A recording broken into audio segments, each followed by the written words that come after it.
In the annals of the 20th century, few events have captured the world's attention and heartache quite like the untimely demise of Diana, Princess of Wales.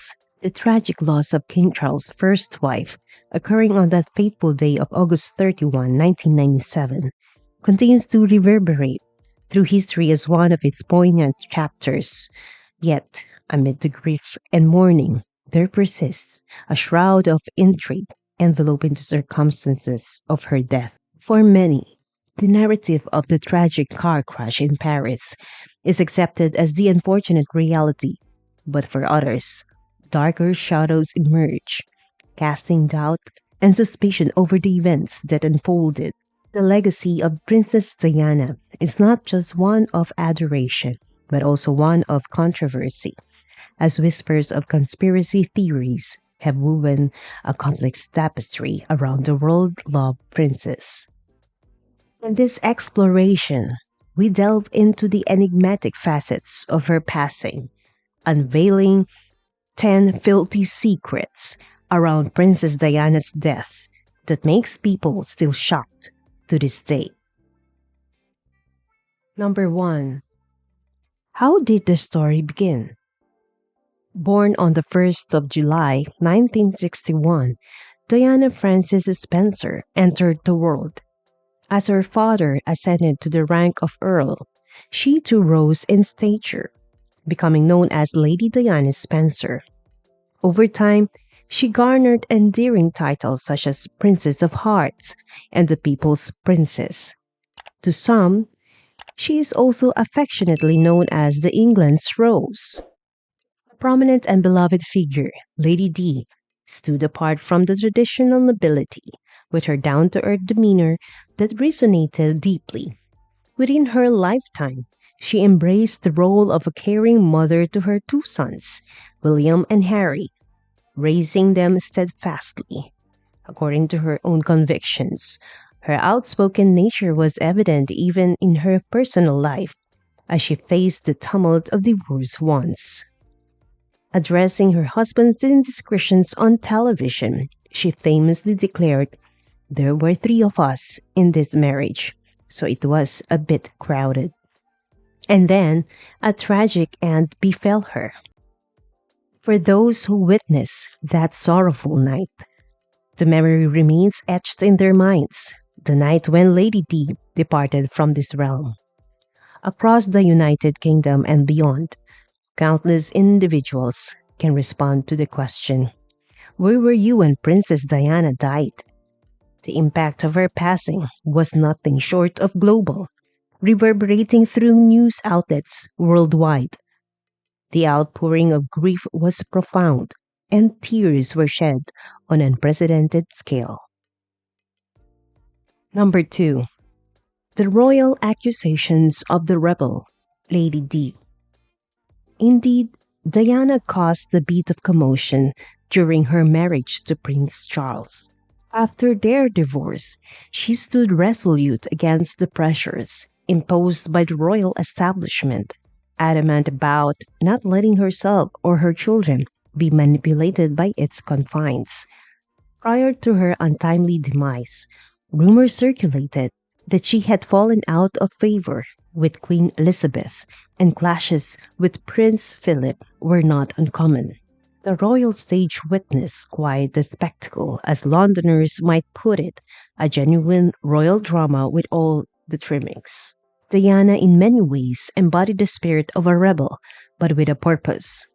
A key factor in her enduring popularity was her perceived commitment to leveraging her status and influence for positive change. Her involvement with numerous charitable endeavors spanned a diverse array of causes, from HIV awareness and animal rights to homelessness, drug addiction, landmine issues, and various health concerns. Her magnetic presence certainly didn't hurt either, endearing her further to the public. Openness became her trademark, setting her apart. She tackled subjects such as depression and her divorce head on, subjects that the royal family physically shied away from addressing. The age old royal maxim, "What happens in Buckingham Palace stays in Buckingham Palace," was seemingly turned on its head. Her candid admission broadcast to the world that she struggled with self acceptance and pressures of her role was a seismic departure from royal protocol. She acknowledged with surprising candor that relations with certain members of her extended family were not always smooth. The unvarnished nature of such self criticism and introspection was unprecedented, and for many, it redefined the image of royalty. In a realm often characterized by opaqueness, Diana's willingness to embrace vulnerability endeared her to countless Britons. Tragically, on the night of August 31, 1997, Diana's life was cut short under mysterious circumstances. The subsequent flurry of speculations and conspiracy theories painted a narrative of potential foul play. While some conspiracy theorists contended that she might have been silenced for good, let's first delve into the established account of her passing, the story that captivated the world and was dubbed by some as the defining news event of the century. Number 3. Is she about to be proposed? The passing of Diana resonated across the globe in a profound manner. Given the absence of today's rapid social networks, news dissemination was notably slower during that era. The tragedy unfolded in Paris, where a car accident involving Princess Diana left her grievously injured. Let's rewind slightly to the events preceding her demise.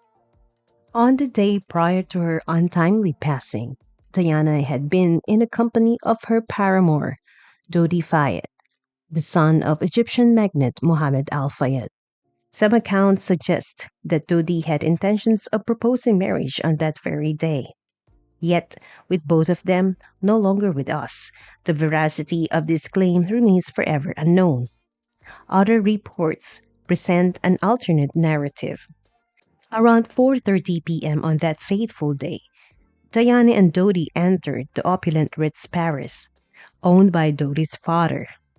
A short while later, Dodi made a significant purchase, two expensive rings, from a nearby jewelry store. Much later, around 10 p.m., the couple proceeded to dine at L'Espadon restaurant. Their initial dining plans were diverted due to the presence of a relentless swarm of paparazzi, forcing them to adjust their arrangements. Number 4. Was her driver drunk? Within the pages of the book The Day Diana Died, a detailed account unfolds, chronicling her final moments.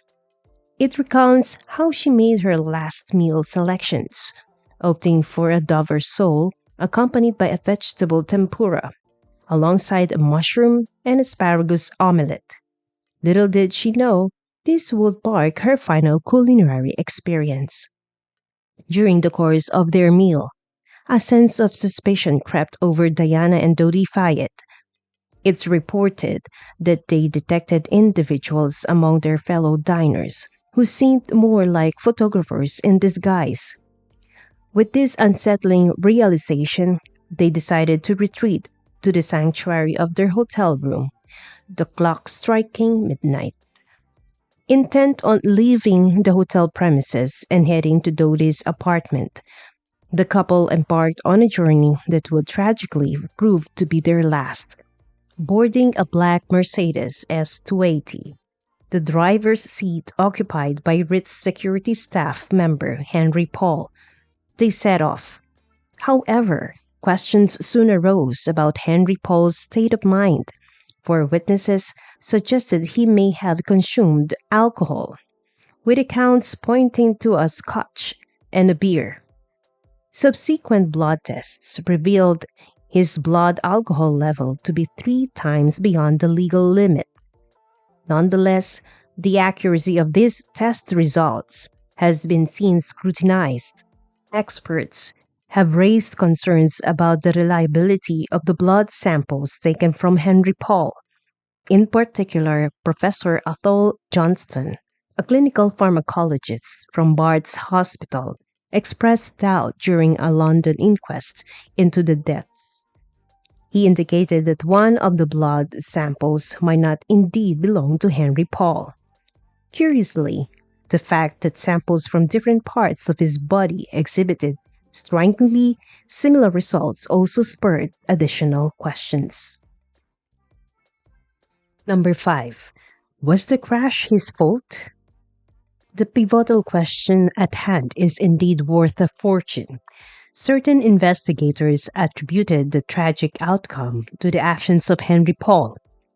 They pointed to his drunken state and reckless driving as factors that contributed to the catastrophe. On the fateful night at 12:23 a.m., Paul assumed the wheel, navigating towards Dodi Fayed's residence. His speed was markedly high, driven by a desperate attempt to shake off pursuing photographers. Unfortunately, Paul's efforts culminated in a dire loss of control within the confines of Pont de l'Alma tunnel, colliding with a sturdy concrete pillar. The collision proved fatal for both Paul and Dodi Fayed, claimed instantly by the impact. Conversely, Princess Diana received immediate attention from an individual on the scene. Subsequent efforts entailed extricating her from the wreckage. Amid the tragedy, a sole survivor emerged, Trevor Rees-Jones. While certain accounts attribute his survival to his use of a seatbelt, conflicting reports suggest otherwise. A stroke of fortune, perhaps, albeit tempered by the extensive facial injuries he sustained. Over years and numerous surgeries, Rees-Jones underwent painstaking reconstruction to restore his appearance. In the aftermath, Rees-Jones would pen a book recounting his experiences. His motivation stemmed from a desire to address the proliferation of conspiracy theories. He ardently asserted, "I'm not part of a conspiracy to suppress the truth at all. All I've ever done is give the truth as I see it of the night." Struggling to recall fragments of that traumatic event, he recounted hearing Diana's moans and the mention of Dodi's name following the crash. However, this story is completely different from that of Dodi's father. He's contended that Rees-Jones harbored falsehoods and was complicit in a larger cover-up scheme. While Fayed, a billionaire, alleged that Diana's demise was the outcome of a meticulously orchestrated murder plot, masterminded by none other than Prince Philip, alongside the involvement of MI6, the British intelligence agency. This injection of conspiracy theories propels the narrative into a realm of intrigue, where fact and speculation intertwine to form a complex web of interpretations and suppositions. Number 6. How did Diana die in a car crash? Around 1:20 a.m., an ambulance commenced the journey to the hospital with Diana on board. Tragically, during this critical time, she suffered a cardiac arrest. Upon arrival at the Petri-Salpêtrière Hospital, immediate surgery was initiated in a bid to save her life. However, at the precise stroke of 4 a.m., the somber announcement was made: Diana had succumbed. The poignant words of the doctor resonated through the media. Game over. The English rose had faded away.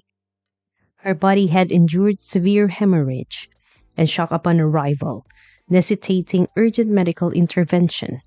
The surgery revealed a grave injury to her left pulmonary vein. Despite rigorous efforts, including a 2-hour cardiac massage, official respiratory circulation couldn't be reestablished. On that very day, Diana's body was transported back to her homeland, England. Even those who didn't hold royal fervor often shared a sentiment of disdain for the paparazzi. These fervent photographers, driven by an insatiable pursuit of imagery, found themselves widely reviled, with a resentment that still lingers today, largely due to the aftermath of this event. As the UK sky swept and drizzled, tears flowed in tandem, encompassing a nation's grief, while the world at large joined in mourning. However, amid the sea of sorrow, another undercurrent emerged: conspiracy theories. The aftermath of Diana's demise was marked by not only grief but also speculation. Examining the wreckage, one could easily believe the vehicle seemed as if it had been subjected to the wrath of a formidable force. Yet initial reports diverge from this imagery. Some sources indicated Diana had suffered a concussion, a broken arm, and injuries to her thigh. A Sky News anchor later recounted receiving a call confirming Dodi's death while suggesting Diana was relatively unharmed, possibly having sustained a broken leg. Maybe this is just a mistake, but it has raised suspicions, adding to the complicated theories surrounding death. Number 7. Is she pregnant and the royal family deliberately drowned her? Subsequent to the tragedy, the English police launched an investigation known as Operation Paget. This comprehensive endeavor consumed substantial resources, resulting in an ultimate conclusion that Diana's demise was indeed an unfortunate accident. However, skepticism abounds regarding this official account, magnified by the broader landscape of conspiracy theories that circulated in the world, ranging from the fantastical, like the notion of the Queen as a hidden lizard, to more grounded theories. One such theory, advocated by Dodi Fayed's father, Mohammed Al Fayed, proposes a deliberate act of foul play. Al Fayed posited that Diana and Dodi were deliberately targeted due to Diana's alleged pregnancy with Dodi's child. His theory asserts that the royal establishment, unable to accept an Egyptian Muslim as a potential future stepfather to the heir of the English throne, orchestrated their deaths. However, medical tests failed to corroborate Diana's pregnancy, leaving room for skepticism depending on one's trust in the testing results. Diana herself harbored suspicions of foul intentions directed towards her. She confided in her butler, who later disclosed her writings suggesting a fear of planned harm, including brake failure and head injury, to clear the path for Charles' remarriage. This sentiment extended to her concerns about her vehicle's integrity, as she believed someone was tampering with her cars. Disturbingly, a bodyguard she cherished met a tragic end, a circumstance she perceived as a possible bumping off. Her candidness in taped conversations unveiled these intimate thoughts, revealing her claim that the bodyguard was ejected from royal protection prior to his untimely demise, circumstances she deemed suspicious. Another strand of speculation weaves through the involvement of photographers.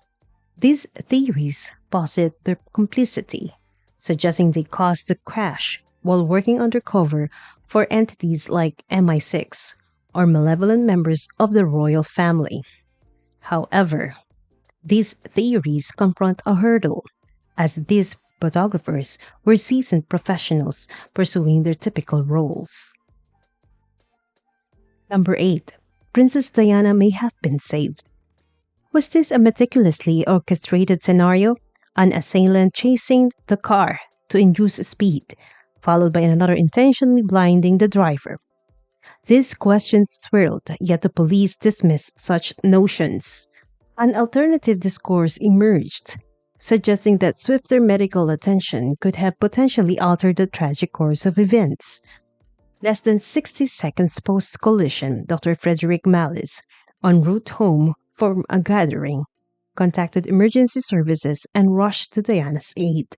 He attested to her nearly unconscious state, rendering her unable to articulate coherently.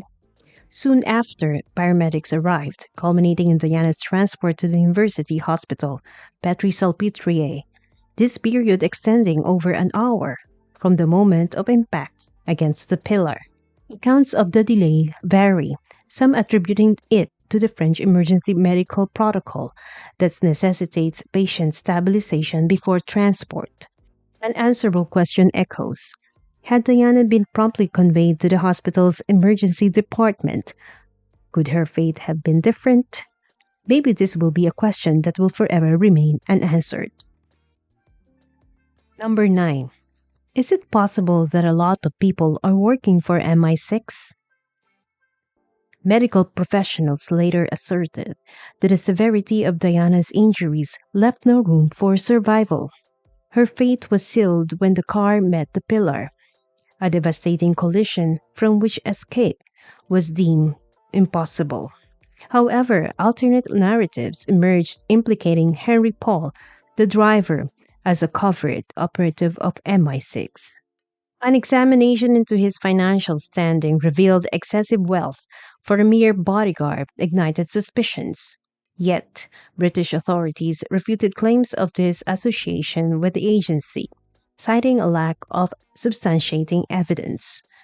Among the plethora of theories, Richard Tomlinson, a former MI6 agent, posited a compelling notion, drawing parallels to a planned operation to eliminate former Serbian President Slobodan Milosevic. Tomlinson proposed that Diana's demise mirrored the agency's modus operandi. He hinted at blinding the driver using strobe lights, which MI6 had showcased. Intrigue deepened as the scrutiny fell upon the tunnel's CCTV cameras. In fact, there were 14 CCTV cameras in that tunnel, but none showed the actual crash. Astonishingly, their angles were askew, while some remained non-functional. Further conjecture entwined around a white Fiat Uno. Witnesses attested to its involvement in the crash, implicating its driver as an operative of MI6. Allegedly striking Diana's car, this Fiat Uno supposedly departed the tunnel, evading sight within. John Paul James Anderson, identified as the car's owner and an individual of interest, was associated with monitoring Diana and Dodi. Though owning a white Fiat Uno, authorities disputed its match with the one described. Anderson's subsequent death by apparent suicide in 2000 left the case ensnared in ambiguity, prompting an investigation that confirmed his death as such. Number 10. And why doesn't Diana have her own security team in Paris? In the wake of her divorce, Diana declined an offer from the Royal Guard, apprehensive that security personnel could inadvertently disclose her whereabouts to her former spouse. However, a question lingers. Why didn't Diana offer her own trusted security team? And what about her usual practice of fastening her seatbelt? Why was it disregarded? As fate would have it, that ill-fated night found Diana, along with Dodi Fayed, en route to his apartment. Henry Paul, the driver, was estimated to be driving at an alarming speed of 196 km per hour, or 121 miles per hour, when the tragedy struck. Sole survivor Rhys Jones, Fayed's bodyguard, had taken the precaution of buckling up. In a BBC documentary titled Diana's 7 Days, Lady Sarah McCorquodale, Diana's elder sister, expressed puzzlement over the inconsistency. Recalling Diana's devout adherence to fastening her seatbelt, Lady Sarah questioned why it was omitted on that particular night, conveying her lingering perplexity. Ken Wharf, who served as Diana's royal bodyguard for 6 years until 1993, posited that he would have insisted on Diana's seatbelt being secured. He proposed that, had a Metropolitan Police security guard been present, Diana would have refrained from entering a vehicle driven by an intoxicated individual. The blend of experience and plain logic would have dictated against it. What are you thinking after knowing these things? Is that a conspiracy that is still being covered up to this day? Please comment below, like, share, and don't forget to subscribe to the channel to follow your videos on the same topic. See you in the next videos.